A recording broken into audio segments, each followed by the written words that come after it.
siswi dari jurusan Teknik Elektro, Program Studi Jaringan Telekomunikasi Digital kelas 3A akan menjelaskan sedikit mengenai penggunaan dari multimeter serta pembacaan skala-skala. Yang saya gunakan adalah multimeter merek Sanwa dengan tipe YX360TRF. Berikut penjelasannya. Ya, jadi bisa kita lihat di sini tampilan dari multimeter yang akan kita amati. Di bawah sini terdapat beberapa pemilihan skala dan beberapa mode pengukuran. Di sini, di tengah sini juga ada papan pengukur untuk pemilihan skala yang akan kita gunakan. Lalu di pojok sini, sebelah sini ada pemutar untuk melakukan kalibrasi ketika kita menggunakan ohmmeter. Lalu di sini juga ada pemutar yang dapat kita gunakan untuk melakukan kalibrasi ketika kita akan mengukur tegangan DC atau AC, sehingga kita posisikan jarum penunjuk pada angka 0. Ya, bisa kita amati pada skala ini. Di skala ini terdapat pengukuran untuk ohmmeter yang berada di paling atas ini dengan warna skala berwarna merah. Lalu di bawahnya ada tiga angka atau 3 skala yang kita gunakan ketika kita melakukan pengukuran sesuai dengan skala di bawah ini yang kita pilih. Nah, selain itu multimeter juga dapat digunakan untuk mengukur seperti kapasitansi atau kebocoran arus. Ya, lalu di multimeter Sanwa ini juga ada seperti simbol-simbol. Misalnya di sini ada drop proof, yaitu dia dilindungi. Dia memiliki proteksi ketika jatuh dengan maksimal ketinggian 1 meter. Selain itu juga dilindungi oleh dioda fuse. Nah, jadi dia ketika tegangannya atau beban yang diukur lebih besar, dia terlindung oleh dioda fuse. Ya, selain itu di sini juga ada keterangan mengenai 20k ohm per VDC, yang berarti dia memiliki impedansi input sebesar 20 kilo ketika dia melakukan pengukuran tegangan DC. Selain itu, untuk DC dengan skala 250 dan 1000, impedansi inputnya akan berubah menjadi 9 kilo ohm. Begitu juga untuk pengukuran AC, impedansi inputnya akan menjadi 9 kilo ohm.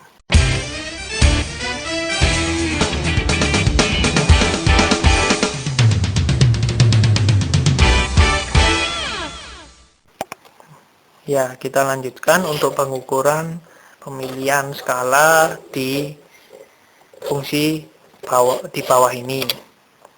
Pertama, untuk melakukan pengukuran DCV atau tegangan DC, multimeter ini menyediakan skala mulai dari 0,25 volt sampai 1000 volt untuk maksimalnya.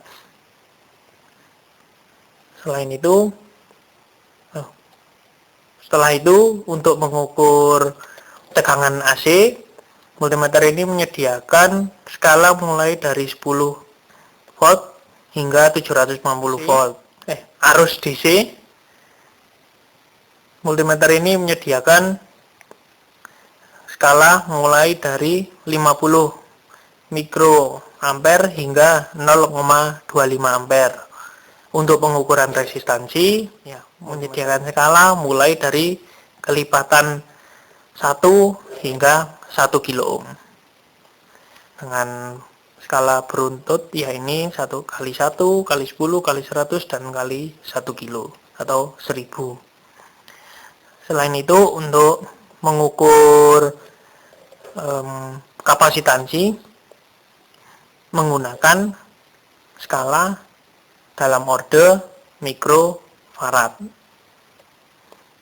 Nah, selain itu di sini multimeter ini juga memiliki fungsi tambahan yang dapat dihubungkan dengan probe yang lain. Misalkan di sini terdapat tulisan HF probe yang berarti high voltage probe. Atau di sini juga ada HFE probe, di mana dia dapat difungsikan untuk mengukur besarnya HFE ketika dihubungkan dengan probe HFE. Nah, di sini juga ada skala, ada simbol dan juga skala yang lain. Ya, yaitu seperti yang kita lihat di sini adalah tanda seru. Tanda seru berarti kita harus memahami betul mengenai datasheet yang telah disediakan mengenai jenis multimeter ini. Apabila kita tidak memenuhi datasheet yang diberikan, maka akan terjadi kerusakan pada multimeter ini. Selain itu, di sini juga ada keterangan bahwa multimeter ini dapat mengukur tegangan DC dengan skala maksimum 1000 volt, tegangan AC 750 volt sesuai dengan standarisasi CAT2, dan untuk DC AC, tegangan DC atau AC sebesar 600 volt untuk standarisasi CAT3.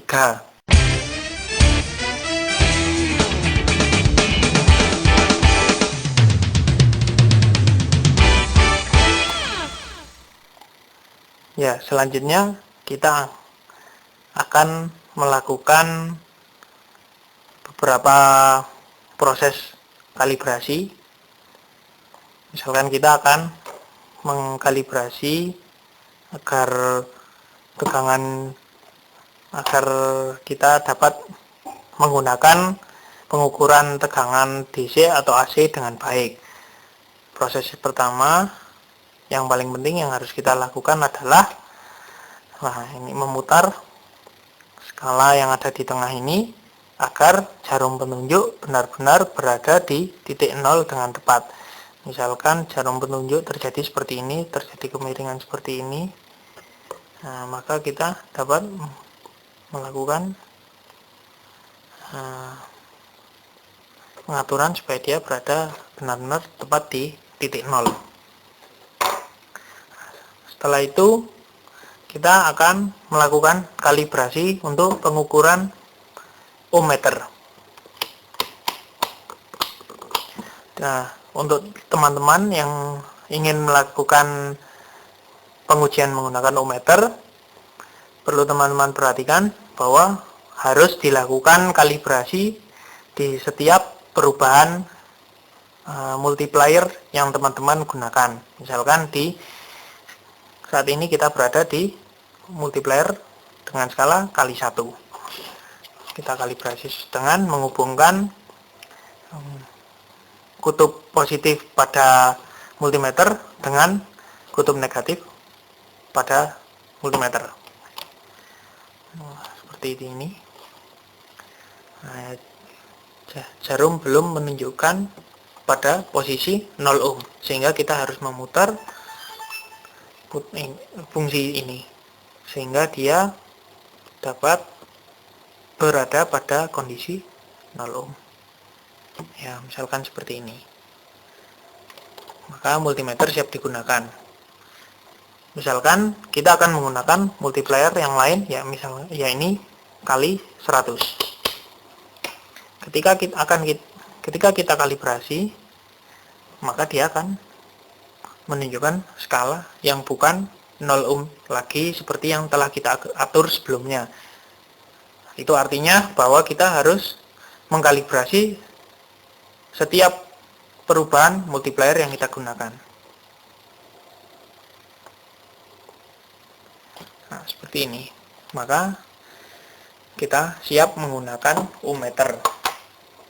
Dan juga saya akan memberi sedikit informasi bahwa multimeter ini tidak dapat digunakan pada rangkaian dengan daya yang lebih dari 3 kW. Nah, selain itu perlu teman-teman perhatikan untuk pengukuran tegangan AC di mana VRMS-nya sebesar 33 atau 46,7 tegangan puncak, atau di tegangan DC sebesar 70 volt, karena akan menyebabkan terkena sengatan listrik.